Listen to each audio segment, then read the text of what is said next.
I've been working as a dryer vent cleaner for the past 6 years. A very common question that my customers ask me is, why don't you start your own dryer vent cleaning company? And in this video, I'm going to share with you why I would think that would be a terrible idea. And this comes from reading the book, The Millionaire Fastlane, multiple times by MJ DeMarco, and I'll leave a link in the description down below. Number one is scale. Dryer vent cleaning companies are really hard to scale. I've worked at HVAC companies, I've worked at closet installation companies, and I've worked at other places, and they were growing rapidly. Every week there was new people hiring, every month new trucks, new people, growing like crazy. But at the multiple dryer vent cleaning companies, it was either just one guy or it was 2 or 3 trucks, but they stayed that size for the whole 4 or 5 years that I was working there. And I also know a lot of the other companies in my area and done research, and most of them are just one crazy guy and a truck. The difference between a business and a job is a business can operate independently of your time. Eventually, like you may have to work crazy hours at first, but eventually you could build a system that'll pay, like I have done with this YouTube channel. It took a lot of work at first, and I didn't get paid at all at first, but now that it's monetized and now that I have everything going and built it up, I could go to the beach, I could take a week or a month off, and I could still make income.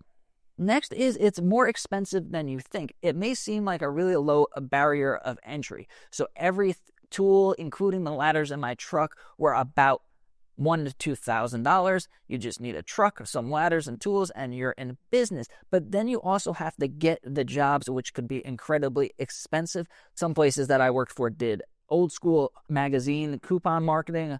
Other companies done Facebook marketing, but either way, to acquire a customer is going to cost you a certain amount of money, and the repeat rate is at best once every year or two. It's recommended.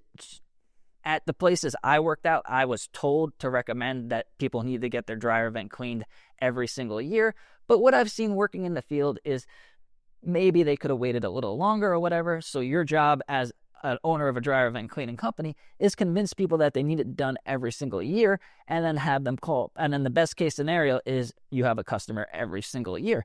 Other type of cleaning business like office cleaning, garbage can cleaning could be on a weekly or monthly recurring schedule. So you go there, you clean the garbage cans a certain day of the week, and then you get paid every single month like clockwork. With dryer vent cleaning, you're going to have to book the jobs, do the marketing, book the jobs, and then when someone calls and your marketing does good and they book it, now you got to go get in the truck, drive there, and actually go do the job. And I love doing dryer vent cleaning, but some of the jobs were not that fun. Next is it's a low ticket item. If you hire someone to change your AC unit, it's going to be thousands of dollars for that one day of work. Dryer vent cleaning is going to be, from the places that I worked at, is going to be around 150 on the low end, and I've even done one-story houses for around $300. But still, you're going to need to book 4 or 5 jobs a day to make a good income with all of your expenses. And I've done 6 to 7 jobs in a day. One of the companies I worked for was super busy, and you start to burn out after a couple days and weeks of working that much. So realistically, you're going to be able to do like 4 jobs a day, and then it's going to be sporadic because once you do the job's over, then you have to book another job. Even if it's a really big, high-paying commercial job, you may feel like you want to celebrate when that job is done, but really it's just another day of work because now the job's done, you got paid, and then now you have to go make more and go find another one, and repeat the whole process again. In order to scale, you're going to have to hire more people. So you're going to have to hire people, get new trucks, get new insurance, get commercial insurance, especially if you're doing condos and stuff like that you're going to need to show your insurance card before you start working. And then also the problem with scaling and hiring people is once you hire people, now you have to make sure